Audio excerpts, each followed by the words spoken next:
All right, Ags drop another road game, this time to LSU, 30-42.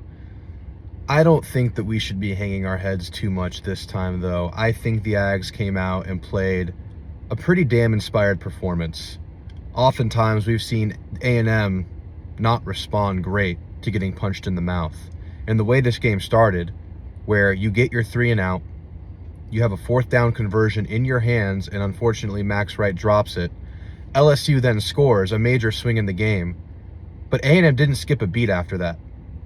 A&M was able to go on sustained drive after sustained drive, converting long 3rd downs, converting 4th downs, something that A&M didn't even attempt really under Jimbo. A&M did it over and over again and found themselves with a 10-point lead early in this game. And I don't know about you guys, but I felt pretty good early in this game.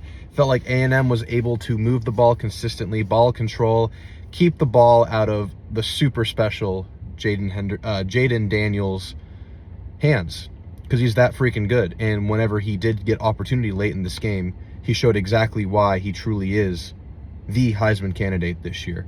That's probably the best quarterback in the country right now. I think he definitely is. I mean, he showed us exactly what he can do, and that's take over a game by himself. So yeah, A&M was ball controlling, and whenever they would get the ball and they had nothing else going, Jaden Daniels would just run for like 60 yards, throw a dime to someone in the end zone, just finding windows, just beautiful balls, just poised player. He's really freaking good, and A&M just couldn't overcome it at the end. But I can't take anything away from this performance. It could have been bad. A&M could have bent over. A&M could have not responded to taking that early hit, to getting behind the chains at times and still converted long 3rd downs. Anias got involved. Ja'Day Walker, an absolute stud. I hope he stays his entire career and has a great career as an Aggie. Noah Thomas had a reception. Like I said, Max Wright had that huge drop, but then he rumbled and ran for a 50-yard touchdown in the second half. I was getting emotional for Max, you know? You know how mad he was at himself for dropping that ball. I know you were upset about him dropping that ball. I was upset about it. I'm not going to get pissed at a player, but I mean, damn, that could have cost the game right there. And maybe it still did. But the way he ran inspired on that touchdown, catch and run, that was badass. That was a badass play of will and want to. So yeah, A&M freaking responded over and over this game. Even when they went down late, that was the score that put them back within a score. Just the ability to respond. There's a lot of differences between the way A&M played now and the way A&M was playing earlier in this year. First of all, like I said, poise. They would respond. They wouldn't get knocked off their axis if they got hit in the face. They came out ready to play a freaking football game. They came out for a freaking fight today. They were ready.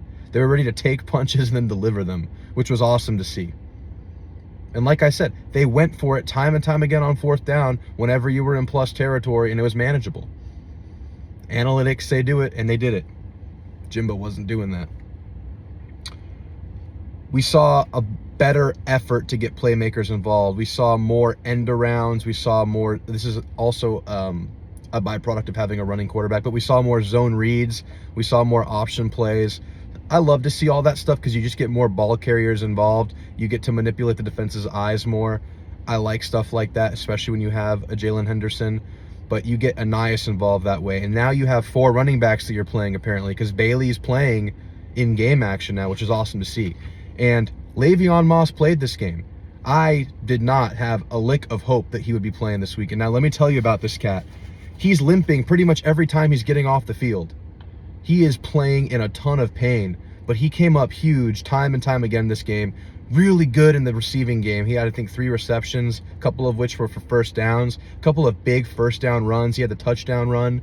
You know, he didn't get the workload that I bet he wanted to have, but he was really freaking effective this game. Amari Daniels still remaining kind of inconsistent, but he's out there and he's able to spell guys. Ruben Owens is growing, and then now you have the tank in Bailey out there. And you're getting everybody involved. You're getting Anias involved. You're getting Henderson involved. And getting every receiver involved. I think everybody had a reception today. Moose had a reception. Noah had a reception. And then Ja'Day and Anias were the stars for the offense as far as receiving the balls, as far as receptions and receivers go. It was really cool to see, but Just not enough steam down the stretch. I thought that A&M would hold them to 38. I had predicted 38 to 31. It ended up being 42 to 30, so kind of right around where I was thinking. But they gave us a lot of hope throughout this game. Just a seriously inspired performance. The defensive line, the thing about Jaden Daniels that was crazy is he was able to run out of our defensive line's arm tackles, and he's a scrawny individual, but damn is he hard to take down. It's uncanny. And it's uncanny the kind of hits that such a scrawny guy can take and just move on. I mean, when A&M did get him, they got him, and he was getting knocked around, and he gets up and he's fine. He's a serious soldier, dude. He definitely has my respect, man.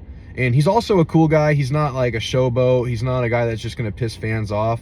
He's calm, cool, and collected. I'm happy for him. You know, he's a good guy. He seems like a good dude.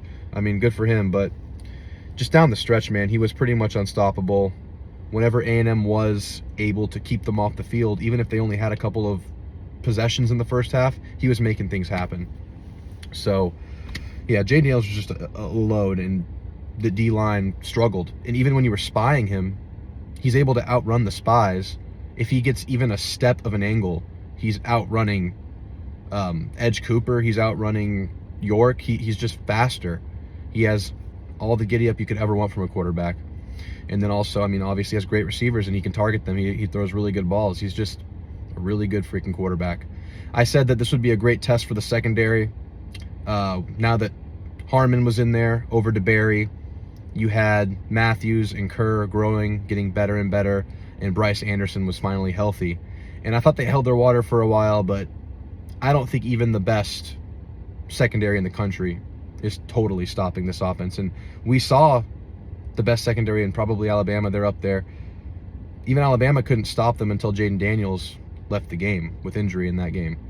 So, I mean, I think they did target A&M in their weak point, which is corner, especially after Tyreek Chappelle went down, because Chappelle did get hurt this game, and Sam McCall immediately got targeted twice in a row, I think. It was a touchdown play, and the next time they got the ball, they targeted him right away. Then they put Bravion Rogers out there. Good to see him get experience. But after Tyreek Chappelle went down, they just started tearing us apart. Damani had two bad flags this game, two 15-yarders. One was on the holding, which they never showed the replay for, and I haven't rewatched it, so I don't know how valid that defensive holding was, but they called holding on Damani. And then Damani had that late hit out of bounds where he kind of just threw Jaden Daniels down. It was bang, bang. You didn't have to throw the flag, but don't put yourself in position where it's even a thought. Like, just don't do that. He's stepping out of bounds anyway. I know you want to bang a guy up. I know you want to rough him up and let him feel your presence, but you got to be smarter than that. It sucked to see that from a fifth-year senior. And then he had the big, he got mossed at the end. But they do that to everybody. That's not unique to Damani. It happened to Deuce Harmon, who I thought played a pretty damn good game until he got scored on at the end. I love Deuce Harmon's hands. He had a nice pass breakup. His hands are very active. He's savvy with them. He's good at using them without getting called for PI. Bryce Anderson was a beast. He's involved in every play. He's involved in the running game. Edge Cooper, surprised he played. Happy for him. Happy he went out there and had some good moments. This was obviously a brutal week for him. I thought the defense played fine. It was like a B performance. I don't think you're going to really have a lot of A's versus an offense like that. And A&M's offense just didn't have enough firepower in the end to keep up with it, which is what I feared. So hats off to LSU. It's a really good freaking offense. A&M's probably in the Texas Bowl versus Kansas State or Oklahoma State. I know not the most exciting matchup, but they are good matchups, good opportunities for A&M.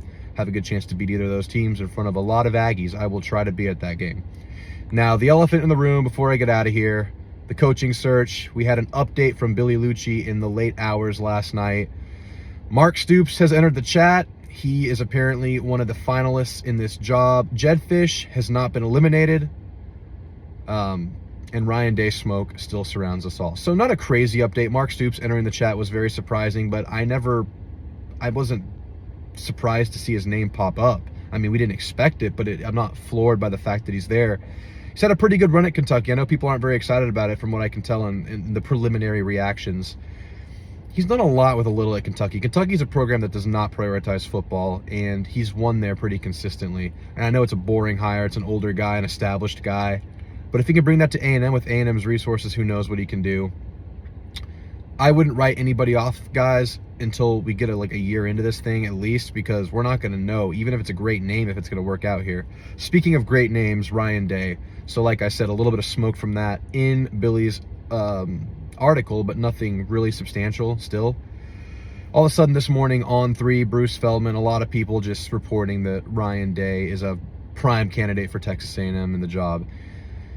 And of course, we're trusting our insiders over the national people, because when it's a national story, you don't know how much truth's behind it or how much it is just to create hype, to create a story, to create clicks, or to create a situation where a coach could get more money if the agent were to leak. This is all things that people say about when a story goes national rather than from your local insiders. So to me, I'm still trusting Lucci saying that it's just rumors at this point. It's still very much a long shot, even though you're going to see in the headlines now that Ryan Day is a candidate for A&M. And of course, by the time I press submit on this video, he could have been hired, because I think everyone's still a candidate at this point. Nothing would truly surprise me, but I think he's still a long shot, guys. What do you think? They did just lose to Michigan, though, and the lingo was if he lost to Michigan again, that things were going to go stale in Columbus and that he might look for greener pastures. So that will remain to be seen. Mike Elko is still a candidate. Mark Stoops is into the chat. Jed Fish, and maybe Ryan Day. And who knows who else is in this search. It's probably going to happen within the next 2 or 3 days, guys, if not today. By the time you're seeing this, it could be decided, and I'll be making my next video. So, guys, that's it for today. I am either going to post again when the hire happens or on Monday with a more in-depth video. Whichever comes first, I'll be posting a video. So be ready for it, guys. I would just advise you to remain even keel. Even if it's a great name, we don't know. Even if it's a bad name that you're not happy about, we don't know. It's going to take time. We all thought Jimbo would work out, and it didn't.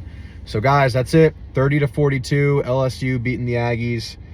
We feel pretty good about the team, but losing always sucks. It'll get better, guys. Gig 'em.